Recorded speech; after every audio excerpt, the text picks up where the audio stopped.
ay pag-usapan natin ang isa na namang kasong yumanig sa buong komunidad ng Virginia sa USA. Isang gabing puno ng sigawan, takot at kaguluhan.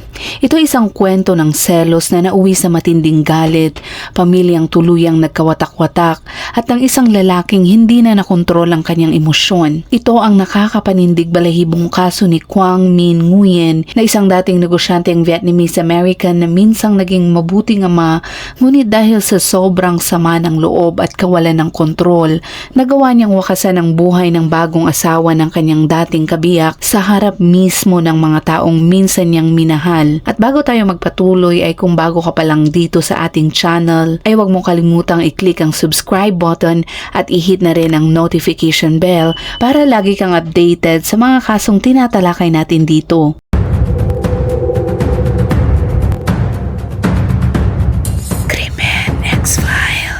Noong gabi ng Enero 15 taong 2015 sa isang tahimik na subdibisyong tirahan sa Ash, Virginia, pauwi na si Dennis Madison kasama ang kanyang anak na babae matapos ang huling ensayo niya sa basketball. Sabik na sabik silang makauwi sa bahay nila sa 44200 Sonoraland kung saan naghihintay ang asawa ni Denise at dalawa pa nilang maliliit na anak. Isang ordinaryong gabi sana iyon ng pamilya, pero ang gabing iyon ang magiging pinakamasamang bangungot ng buhay ng mga Madison. Pagdating nila sa bahay ay marahang binuksan ni Denise ang pinto. Relax pa ito, nararamdaman niya ang pagod pero siya ay masaya. Pero sa mismong sandaling iyon, tumigil ang kanyang mundo sa kanyang nakita. Sa dulo ng kanilang sala ay nakikipagbuno ang asawa niya sa isang hindi kilalang lalaki at may hawak itong baril. Kitang-kita sa mukha ng lalaki ang galit at intensyon na manakit. Napatigil si Denise at tila natuyuan ito ng dugo. Ang tanging nagawa niya ay sumigaw ng malakas, isang sigaw na bumasag sa katahimikan ng gabi. Sa isang iglap ay lumingon ang lalaki sa kanya na puno ng puot ang mga mata. Walang pag-aatubili ay inundayan siya ng malakas na hampas sa ulo gamit ang hawakan ng baril. Bumagsak naman si Denise sa sahig, nahilo at halos mawala ng malay. Sa likod niya, nakatayo ang 14 anyos niyang anak na si Madison at doon siya napansin ng lalaki. Ngunit bago ito makalapit ay napansin ni Madison ang isang pamilyar na mukha sa ilalim ng dilim. Parang kilala niya ang taong iyon, pero imbis na mapawi ang takot, mas lalo siyang kinabahan. May kutob siyang mas malala pa ang mga mangyayaring susunod. Sa kabila ng takot ay nanaig ang instinct niya bilang panganay. Mabilis siyang tumakbo papasok sa bahay at hinila ang dalawang nakababatang kapatid na umiiyak at nagkakagulo. Tumakbo silang tatlo paakyat at pumasok sa banyo at nilak agad ang pinto. Sa loob ng madilim at masikip na banyo ay pinilit ni Madison pigilan ang sarili niyang takot para patahanin ang mga kapatid, sabay nag-dial siya sa 911. Nanginginig man ang kanyang boses, sinikap niyang sabihin ng malinaw ang eksaktong address at ipaliwanag ang nangyayari. Dahil sa kanyang presence of mind ay natukoy agad ng mga operator ang lokasyon ng kanilang bahay. Samantala sa ibaba, unti-unting nagkamalay si Denise. Masakit man ang kanyang ulo pero rinig niya ang mabibigat na yabag at malalakas na kabog ng pinto. Gumapang siya papunta sa likod ng pinto at umaasang matutulungan pa ang kanyang asawa. Sa siwang ng pinto ay nakita niya itong papalabas ng bakuran. Sugatan ito at halos matumba na. Sa likuran niya ay hinahabol siya ng lalaki, dala pa rin ang baril papunta sa dilim ng gabi. Gusto sanang tumakbo ni Denise pero pinipigilan siya ng matinding sakit. Ang tanging nagawa niya ay panoorin habang unti-unting naglalaho sa dilim ang dalawang lalaki, ang asawa niya at ang taong gustong pumatay sa kanya. At sa sandaling iyon, ang katahimikan ng bahay ay napalitan ng nakakatakot na kaba. Isang gabing hindi na kailanman malilimutan ng pamilyang Madison. Biglang umalingaw-ngaw ang sunod-sunod na putok ng baril. Bumasag ito sa katahimikan ng madilim na gabi.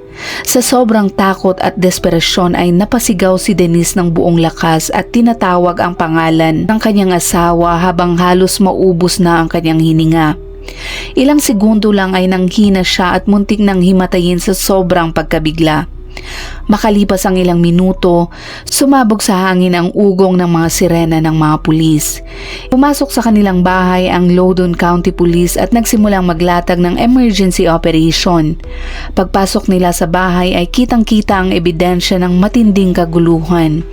Ang likurang pinto ay wasak at halatang pinwers ang buksan at puno ng malalalim na gasgas ang kahoy na frame. Sa loob naman ay nagkalat ang mga kasangkapan na parabang dinaanan ng buhawi. Pero ang pinakamalupit na tanawin ay ang sahig ng kusina. May malalapad na bakas ng dugo na kulay pulat nangingintab pa sa ilaw ng flashlight. Sa tabi nito ay basag na cellphone ni Denise at nakakalat ito sa sahig. Patunay ng matinding laban ang nangyari doon. Natagpuan ng mga pulis si Denise Madison na nakasandal sa pader malapit sa pinto. Ito ay lutang at pagod na pagod.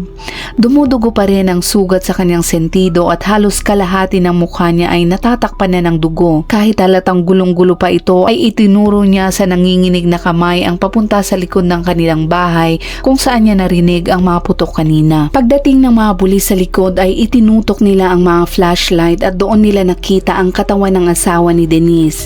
Ito ay nakahandusay sa malamig na lupa at hindi na gumagalaw. Sa unang tingin pa lang ay halatang binaril siya ng ilang beses. Nakita ng mga investigador na may hindi bababa sa 4 na tama ng bala sa katawan nito. Sa paligid naman ay nagkalat ang mga basyo ng bala sa damuhan. Tinawag agad ang medical team para alagaan si Denise at tingnan kung may pag-asa pa ang kanyang asawa. Pero matapos ang mabilis na pagsusuri ay nakumpirma nilang wala na itong buhay. Habang sinusuyod ng mga pulis ang paligid ay may nakita silang kakaiba sa madilim na sulok ng bakuran. Isang matandang babae na nakaluhod at dinadaganan ng isang lalaki na nakadapa pa sa lupa. Hawak-hawak niya ang baril ng mahigpit at parang ayaw niya itong pakawalan. Dahil posibleng delikado ang sitwasyon ay itinutok ng mga pulis ang ilaw at inutusan ang matandang babaeng ibaba ang sandata. Dahan-dahan siyang tumingin sa kanila ng kalmado at walang takot na parabang alam niyang tama ang kanyang ginagawa. Maingat niyang iniabot ang baril sa mga pulis at sinabing anak daw niya ang lalaking hinuli niya mismo. Siya pa ang nagsabing iposas ito at huwag nilang hahayaang makatakas. Sinunod agad ng mga pulis at nilapitan nila ang lalaki na halatang mahina na at halos walang lakas lumaban. Mabilis naman na kinuha ng mga investigador ang mga ebidensya, ang mga baril na ginamit at isang patalim na nahulog malapit sa kanila. Ang lahat ay nangyari ng sobrang bilis at halos hindi makasabay ang mga kapitbahay na nakarinig ng mga putok. Hanggang ngayon ay hindi pa rin nila maunawaan kung paano nagbago sa loob ng ilang minuto ang isang tahimik na bahay. Ang pinakamalaking tanong sa isip ng lahat ay bakit lumitaw ang lalaking ito sa kalagitnaan ng gabi at higit sa lahat ay bakit mismong sarili niyang ina ang pumigil at nagsuko sa kanya sa mga pulis. Sa kasong ito ay malinaw na hindi ito ordinaryo. May itinatago itong malalim na lihim, mga komplikadong ugnayan sa loob ng kanilang pamilya. Sa unang tingin pa lang ay napansin na ng mga investigador na sobrang seryoso at marahas ang nangyari. Ang salarin ay walang takot na pumasok sa isang pribadong bahay at inatake ng paulit-ulit ang ama ng pamilya at pagkatapos ay tila bumalik pa sa pinangyarihan. Ipinapakita ng kanyang kilos ang bihirang anyo ng kabaliwan at determinasyon. Sa masusing pagsusuri ng mga ebidensya ay nakabuo ng mahalagang obserbasyon ang mga investigador. Wala ni isang mahalagang gamit ang ninakaw at walang senyales ng panloloob o pagnanakaw. Ibig sabihin, ito hindi kaso ng pagnanakaw. Ang lahat ng kilos ng salarin ay nakatuon lamang sa isang tao at tila may malinaw itong layunin. At ang mga nakakagulat pa ay kahit may pagkakataon siyang saktan ang mga bata ay hindi niya ito ginawa.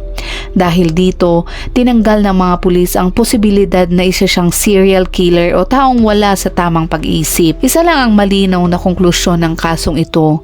Ito ay isang planadong pagpatay at may malalim na personal na motibo. Para matukoy kung ano talaga ang nangyari, unang hakbang ng mga investigador ay alamin ng eksakto ang pagkakakilanlan ng biktima sa pamamagitan ng mga ID at dokumentong nakita sa kanyang pitaka at sa pagtutugma sa mga government records ay nakilala nakilala nila ang lalaki. Ang biktima ay si Cory Madison, isang 37 anyos na tubong North Carolina kung saan siya ipinanganak at lumaki bago lumipat sa Virginia. Dating batang baseball player si Cory at naglaro siya para sa North Carolina State University mula 1998 hanggang 2001. Isa siya sa mga pangunahing manlalaro ng team noon. Matapos ang kolehiyo ay sinubukan pa rin niyang ituloy ang pangarap bilang profesional na manlalaro sa minor league. Hindi man siya naging sikat na atleta ay mahal siya ng mga kaibigan at kakampi dahil sa kabaitan at dedikasyon niya. Nang matapos ang kanyang karera sa sport, nagbago siya ng landas, nagtrabaho, bumuo ng pamilya at lumipat sa Virginia. Doon ay nagsimula siyang muli.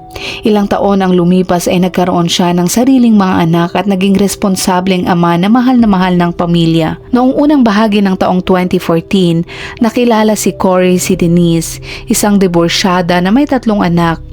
Mabilis silang nagkapalagayan ng loob at nagpakasal sila noong Agosto taong 2014.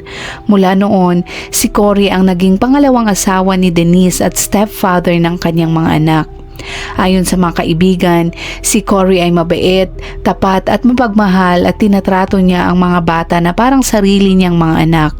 Sa mata ng panganay na si Madison, si Cory ang tunay na ama, isang taong may respeto at pagmamahal sa kanila. Tahimik at masaya ang kanilang pamilya at higit pa roon, buntis si Denise noon. Inaasahan nila ang kanilang unang anak na babae na ipapanganak sana sa taglagas ng 2015. Ang kasiyahan nilang iyon ang lalong nagpalalim sa trahedya sa pagkamatay ni Cory. Dahil dito, mas naging determinado ang mga pulis na hanapin agad ang katotohanan. Agad naglunsad ang Loudoun County Police ng malawakang investigasyon kasama ang mga espesyal na unit. Sa mga unang resulta, lumitaw na ang kaso ay may mga palatandaan ng karahasang pampamilya at malinaw na si Cory Madison lamang ang target ng pag-atake. Habang may mga natakot at nasaktan, wala namang grabe o nakamamatay na sugat maliban sa biktima. Mabilis na kumilos ang forensics team at kinuhanan ng litrato ang lugar, nagsukat at kumuha ng mga sample sa mga mahalagang bahagi ng bahay. Ang baril na nakuha ang itinuturing na pinakamahalagang ebidensya. Sa pagsusuri ay lumabas na ito ay isang 9mm semi-automatic handgun. May ilan pang bala sa magazine at hindi pa napapaputok. Nakolekta ng mga pulis ang 4 na basyo ng bala mula sa bakuran at sa loob ng bahay. Ito ay tugma sa 4 na putok na pumatay kay Cory. Ang paligid kung saan natagpuan ang katawan ni Cory ay maraming bakas ng apakan at sa kanyang mukha ay nakita rin ang pasa at gasgas bukod pa sa mga tama ng bala. Dahil dito, pinaniwalaan ng mga investigador na pinahirapan pa siya matapos barilin. Pinagsama-sama ng mga pulis ang lahat ng malulupit at mararahas na detaling iyon at doon sila nakabuo ng konklusyon. Hindi ito random crime at hindi rin pera ang motibo. Isa itong krimen ng matinding galit, isang damdaming naipon ng matagal at sumabog sa pinakabrutal na paraan. Dahil bago pa lang kinasal si Cory kay Denise, pinaniniwalaan ng mga eksperto sa criminal psychology na posibleng nag-ugat ang galit sa mga komplikadong alitan sa pamilya at relasyon, mga emosyon na matagal nang pinipigil hanggang ito ay tuluyang pumutok. Kahit ang susunod na hakbang ng mga pulis ay kunin ang pahayag ng mga taong direktang sangkot. Habang gulong-gulo pa si Denise Madison ay tinanong siya ng mga investigador kung sino ang may kagagawan noon. Bagaman nanginginig at halatang wala pa sa wisyo ay sinubukan niyang sabihin ang katotohanan. Isang revelasyong ikinagulat ng lahat. Ang salarin ay si Kwang Min Nguyen. Ayon kay Denise ay siya ang dating asawa nito. Parang kulog sa kalagitnaan ng gabi ang epekto ng kumprimasyong iyon. Biglang nagbago ang direksyon ng investigasyon at ang dating misteryo ngayon ay may pangalan na. Kaagad na itinutok ng mga pulis ang lahat ng atensyon sa lalaking naabutan sa lugar. Ang baril na pinaniniwala ang ginamit sa pamamaril ay ipinadala agad sa forensic laboratory para sa mas malalim na pagsusuri. At nang lumabas ang resulta ay tumugma ito sa lahat ng hinala ng mga investigador. Ang mga fingerprint ng lalaking Asyano na naaresto ay malinaw na nakita sa hawakan at gatilyo ng baril. Hindi na ito mapagsisinungalingan at diretsong ebidensya ito na siya ang bumaril at pumatay kay Cory. Bukod pa rito ay kinuha rin ng forensic team ang dugo ang damit ng lalaki lalaki para sa DNA test. Lumabas na ang dugo sa jacket ay kay Cory na patunay na malapit siya sa suspect noong mangyari ang pamamaril at posibleng nagkaroon pa sila ng pisikal na sagupaan. Sa lakas ng ebidensya at sa kumpirmasyon ni Denise mismo ay tuluyang nakilala ang suspect, si Quang Minh Nguyen na 38 anyos na isang Vietnamese American na naninirahan sa Ashburn, Virginia. Isa siyang dating negosyante sa larangan ng teknolohiya at startup consultant sa Washington DC. Isang taong may maayos na reputasyon noon, ngunit ngayon ay nasa gitna ng isang nakakapangilabot na kasong pagpatay. Noong una, ipinakilala ni Min ang sarili niya bilang co-founder ng Plaxo, isang online address book software company na itinatag sa Silicon Valley noong taong 2000. Kilala ang Plaxo dahil sa koneksyon nito kay Sean Parker na kilalang negosyante. Palaging pinagmamalaki ni Min na siya raw ay nakipagtulungan kay Sean sa pagpapatayo ng Plaxo at dahil sa pagkakabili ng kumpanya ng Comcast noong 2008, naging mayaman daw siya. Sa simula ng kanyang karera ay madalas nang makitang kasama ni Quang Minh Nguyen ang mga kilalang personalidad sa mundo ng startup. Ayon pa sa kanyang LinkedIn profile, nagsilbi raw siyang tagapayo sa ilang prestigyosong startup incubator sa DC at San Francisco. Sa komunidad naman ng mga negosyante, kilala si Min bilang masigasig at bukas sa pagbabahagi ng karanasan. Maraming kabataang negosyante ang humahanga sa kanya at tinawag pa siyang inspirasyon ng mga ito. Bukod sa matagumpay nitong karera, maayos din umano ang buhay may asawa ni Min. Ikinasal siya kay Denise noong taong 2004 at kilalang mapagmahal na ama sa 3 nilang anak. Pero sa likod ng magandang imahe nito ay may mas malalim na katotohanang hindi alam ng marami. Ang totoo, hindi siya co-founder ng Plaxo. Matagal na niyang kaibigan si Sean Parker at nagmamay-ari lang siya ng kaunting shares ng kumpanya. Walang matibay na ebidensya na kasama siya sa pagtatatag nito. Pagdating sa pamilya, unti-unti ring gumuho ang kasal nila ni Denise. Dahil sa pagiging kontrolado at makalalaking pananaw ni Min, nagkaroon ng lamat ang kanilang pagsasama. Gusto ni Min na tumigil sa trabaho si Denise para alagaan lang ang mga bata at sumunod lang sa kanya sa lahat ng bagay. Dahil dito, naramdaman daw ni Denise na nawalan siya ng respeto at kalayaan. Kaya noong huling bahagi ng taong 2013, nagpasya siyang makipaghiwalay dito. Medyo magulo ang proseso ng kanilang diborsyo dahil sa hatian ng ari-arian at kustudiya ng mga bata, pero kalaunan ay nagkasundo rin sila ng maayos. Pagkatapos ng diborsyo, nagsimula ng bagong relasyon si Denise kay Cory at nagpakasal sila noong taong 2014. Sa una ay nagkaroon din ng ibang karelasyon si Min, pero nang makita niyang masaya na si Denise sa bago nitong pamilya, ay nagsimula siyang mainggit at magalit.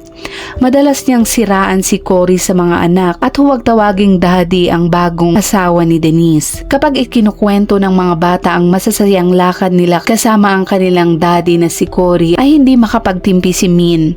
Pakiramdam niya ay tinanggalan siya ng dangal bilang lalaki, na mas masaya pa ang dating asawa niya sa piling ng iba habang mas malapit pa ang mga anak niya sa bago nilang ama. Napansin ng mga kasamahan niya sa negosyo na noong bandang huling bahagi ng taong 2014, bihira na siyang lumabas at halos hindi na aktibo sa social media. Lagi itong seryoso at parang may dinadalang bigat. Walang nakaisip na sa likod ng katahimikang iyon, may isang planong paghiganti na nabubuo. Pagkatapos ng insidente, habang nagpapagaling sa ospital, nakipagtulungan si Denise sa mga investigador at nagbigay ng mahalagang detalye.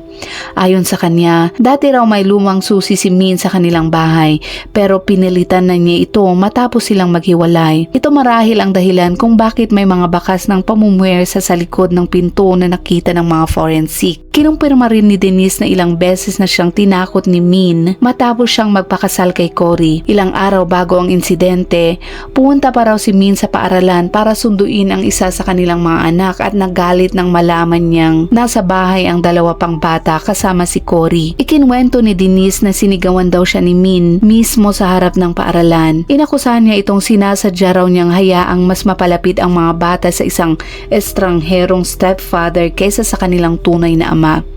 Bago umalis, binalaan pa raw siya ni Min na may mangyayaring masama kung magpapatuloy iyon. Ito ang naging napakahalagang dahilan na nagbigay linaw sa kung bakit nauwi sa matinding kaharasan ang ginawa ni Min. Isa pa sa mga iniimbestigahan ay si Madison, ang kanilang anak. Ang salaysay ng bata ay halos kapareho sa kanyang ina. Ayon kay Madison, habang nagtatago siya ay malinaw niyang naririnig si daddy niyang si Cory na sumisigaw na parang tinatawag ang umaatake para habulin siya. Posibleng iyon na ang sandaling sinusubukan ni Cory na ilayo si Min para hindi madamay ang mga bata. Sa pagkakataong iyon ay malinaw na ibinuwis ni Cory ang kanyang sariling buhay para protektahan ang pamilyang minahal niya kahit hindi lahat ng mga ito ay kadugo niya. Isa pang mahalagang saksi ay si Lan Nguyen, ang ina ni Min. Ayon sa matanda ay nakatanggap siya ng tawag mula sa anak matapos ang insidente. Takot na takot daw si Min at paulit-ulit na sinasabing tapos na si Cory at wala na daw siyang pag-asang sirain ang dati niyang pamilya. Dahil malapit lang siya sa lugar, mabilis siyang nagtungo doon sakay ng kanyang kotse. Pagdating niya, nakita niyang muli nang bumalik si Min sa tabi ni Cory at patuloy na binubugbog ito habang sumisigaw ng kung ano-anong salita. Walang pag-aalinlangang tumakbo si Lan at hinila ang anak palayo sa biktima. Nagpumigla si Min pero nagawa ng ina na pabagsakin siya at maagaw ang sandata mula sa kamay nito. Sakto namang dumating ang mga pulis at sumigaw si Lan para humingi ng tulong sa kanila na arestuhin ang kanyang anak. Lubos na tumugma ang testimonya ni Lan sa nakita mismo ng mga pulis nang dumating sila sa eksena. Habang kinakalap ang mga pahayag, kinuha rin ng mga investigador ang mga kuha ng CCTV sa paligid para malaman kung paano kumilos si Min bago at pagkatapos ng insidente. Sa footage mula sa gate ng subdivision, makikita na bandang 9:21 ng gabi ay isang maitim na Toyota na nakarehistro kay Min ang pumasok sa loob ng lugar. Pagkalipas ng ilang minuto, bandang 9:30 ng gabi, nakita rin sa kamera na mabilis na lumabas ang parehong sasakyan. Pero ilang minuto pa lang ang lumipas ay muling bumalik ang kotse, isang senyales na labis nang nagulo ang emosyon ni Min at hindi na niya alam ang ginagawa.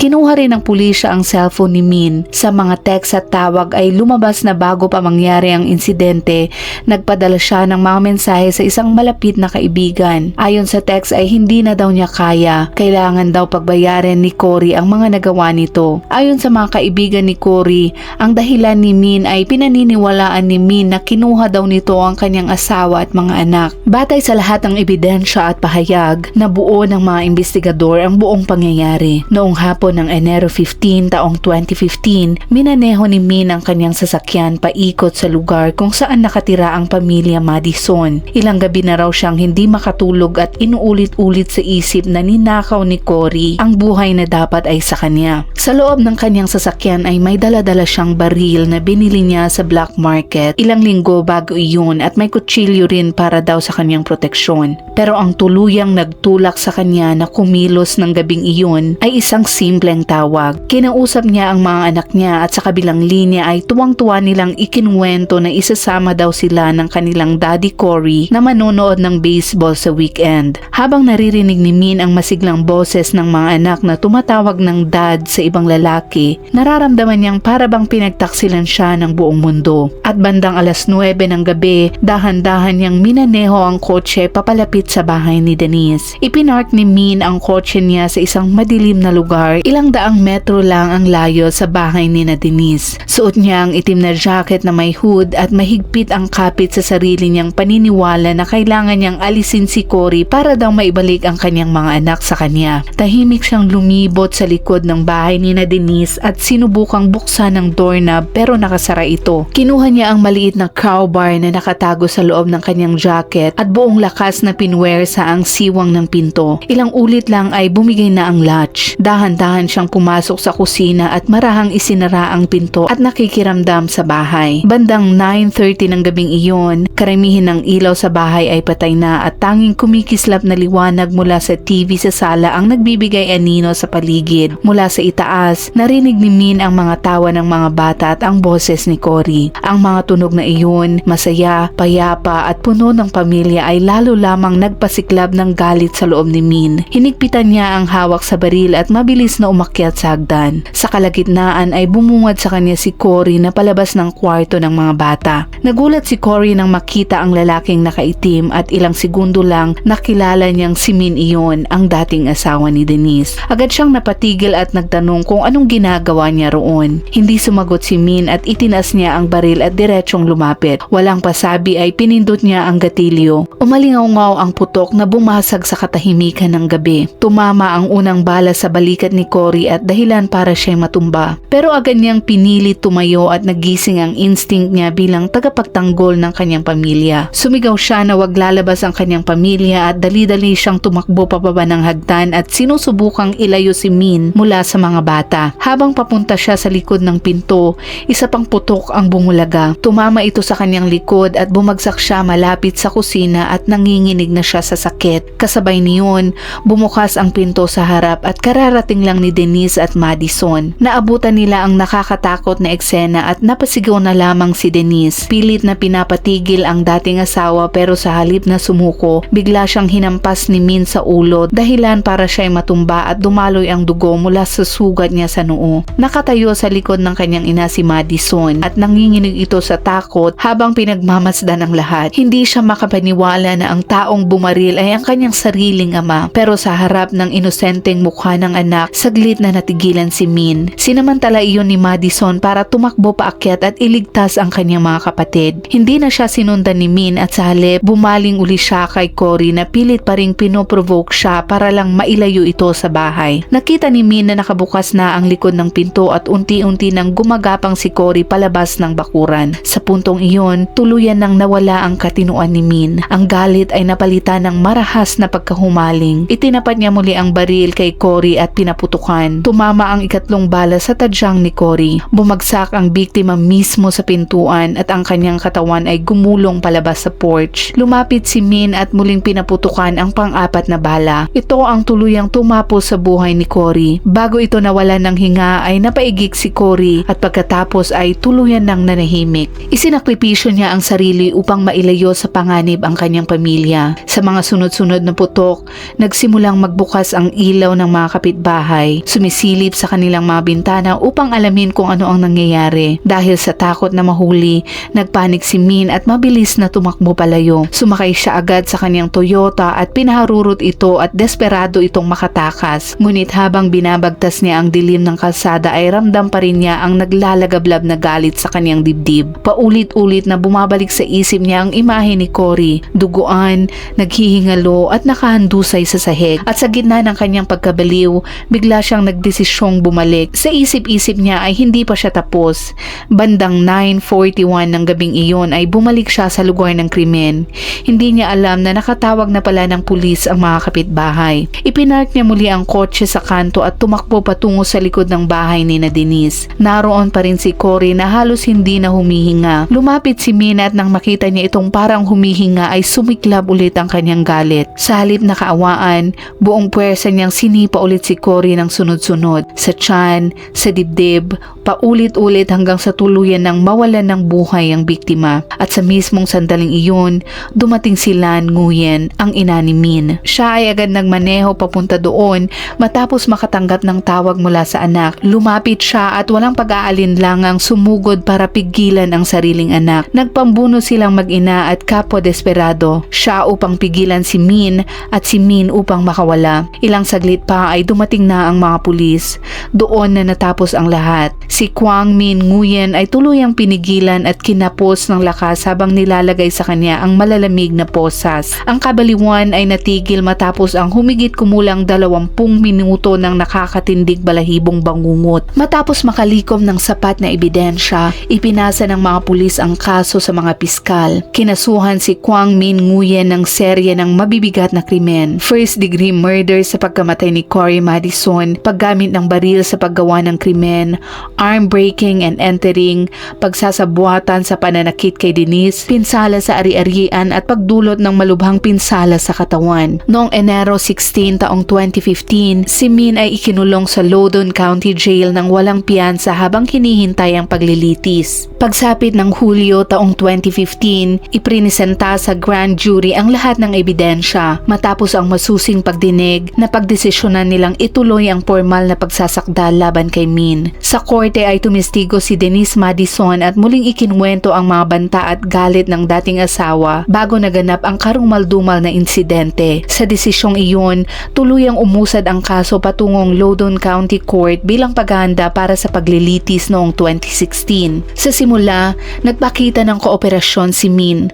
Alam niyang mahirap nang itanggi ang mga ebidensya laban sa kanya kaya't sinubukan niyang tanggapin ang ilang pananagutan at umaasang makakakuha ng kaunting awa. Ngunit noong Setyembre taong 2015, bigla niyang binago ang kanyang pahayag. Umamin siya ng kanyang kasalanan upang maiwasan ang detalyadong pagdinig ng kanyang mga ginawa sa korte. Sa yugtong iyon, hindi na tungkol sa pagkakasala o inosente ang kaso, kundi sa kung gaano kabigat ang parusang nararapat sa kanya. Ang mga taga-usig mula sa Loudoun County Attorney's Office ay mariing humiling ng pinakamabigat na hatol, habang buhay na pagkakabilanggo ng walang posibilidad ng parol. Ipinunto nila na ang ginawa ni Kwang Min Nguyen ay isang akto ng sukdulang kalupitan, planado at walang awa. Ipinunto ng mga taga-usig na hindi lang basta pagpatay ang nangyari, ito ay matagal nang nag-uumapaw na galit. Ipinakita nito kung gaano kadelikado si Min kaya nararapat lang ang pinakamabigat na parusa para maprotektahan ang komunidad.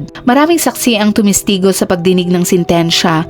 Isa na rito si Denise Madison na muling humarap sa kanyang dating asawa. Pilit niyang pinanatiling kalmado ang sarili habang isinasalaysay ang tindi ng epekto ng ginawa ni Min sa kanilang pamilya. Ikinwento niya ang matinding lungkot ng mga anak sa pagkawala ng kanilang minamahal na stepfather at kung paano ang bunsong anak na ipinanganak matapos ang insidente ay kailanman hindi na makikita ang sariling ama. Samantala, sinubukan ng kampo ni Kwang Min Nguyen na ilahad ang mga dahilan na maaaring magpababa ng parusa. Tumistigo ang mga magulang ni Min bilang mga saksi ng kanyang pagkatao. Habang umiiyak, ikinwento nila na dati mabait at mapagmahal sa mga anak si Min pero nagbago ito dahil sa matinding depresyon at problemang pangkaisipan. Inamin ng ina ni Min na si Lan Nguyen na may pagkukulang sila ng kanyang asawa sa pagpapalaki sa anak. Noon pa man, nakaranas daw si Min ng pisikal na pang-aabuso mula sa sariling ama. Ipinunto ng abogado ng depensa na si Min ay unang beses lang nasangkot sa krimen at dati ay maayos na tao na nakatulong pa sa lipunan. Pero nang masira daw ang kanyang pamilya ay unti-unti siyang nawala ng balanse sa pag-iisip. Dahil dito,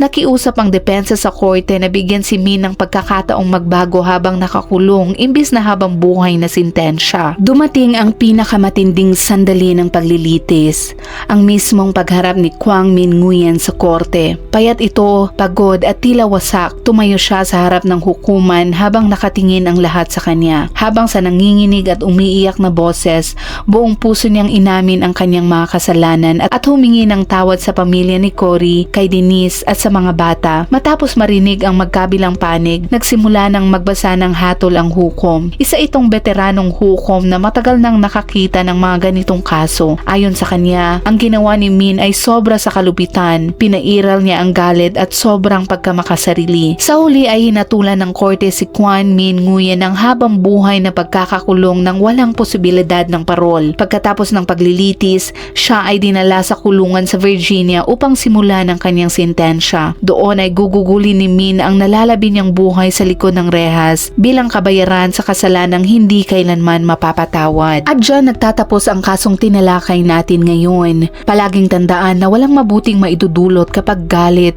selos at puot ang pinairal sa puso. Sa huli, ito rin ang sisira sa sarili mong buhay at higit sa lahat, sa buhay ng mga taong hindi mo na kailanman mababawi. Kung umabot ka sa dulo ng videong ito ay gaya ng dati ay maraming salamat sa patuloy mong pagsuporta. I-comment mo naman kung ano ang naging saloobin mo sa kasong ito at anong oras mo ito napanood at saan para naman alam namin kung saan umabot ang videong ito. Hanggang sa muli at palaging mag-iingat.